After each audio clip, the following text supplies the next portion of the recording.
اور پھر آپ آئے صلح حدیبیہ کے مقام پر آپ نے 1400 صحابہ کو یکے بعد دیگرے بیعت لی اور ایک صحابی آتے آپ نعرہ تکبیر، نعرہ رسالت، حضرت علامہ غلام مصطفیٰ نعیمی صاحب قبلہ، نعرہ تکبیر، نعرہ رسالت۔ آپ حضرات بیٹھے رہے، علماء تیار ہیں۔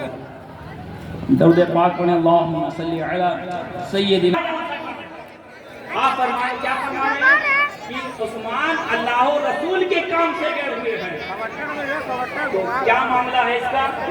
تو نبی کی عظمت کو کہتی ہوئی نظر آتی ہے کہ اے میرے غلاموں، تم نبی کی عظمت سمجھ نہیں پا رہے۔ ارے جو محبوب کا کام ہوتا ہے وہ رب کا کام ہوتا ہے، اور جو رب العالمین کا کام ہوتا ہے وہی تو محبوب کا کام ہوتا ہے، وہی محبوب کا کام ہوتا ہے۔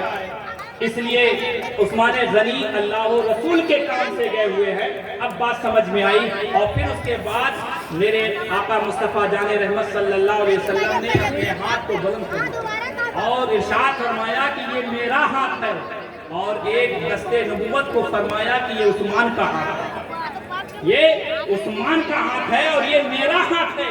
اللہ کے نبی نے اپنا ایک ہاتھ دوسرے ہاتھ پہ رکھا اور عثمان غنی کی طرف سے بیعت فرمائی۔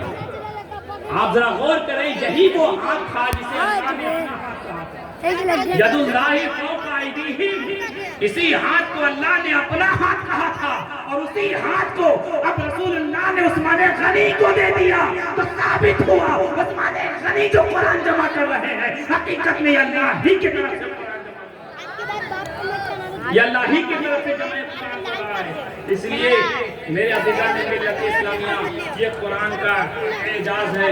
عزیزان ملت اسلامیہ، ہمیں قرآن کی عظمت کو سمجھنا ہے، ہمیں قرآن کی جو ہے مقام و مرتبے کو سمجھنا ہے۔ یہ ایسی کتاب ہم مسلمانوں کو نہیں ملی ہے، بلکہ اس کی خوبیوں اور اس کی گہرائیوں کا عالم یہ ہے کہ جب فقہائے عرب، بڑے بڑے فقہائے عرب قرآن کی آیتوں کو سنتے تھے اور اس کی گہرائی میں جب ڈوب جاتے تھے تو اس کے فصاحت و بلاغت کے سامنے سجدہ ریز ہو جایا کرتے تھے۔ جب لوگ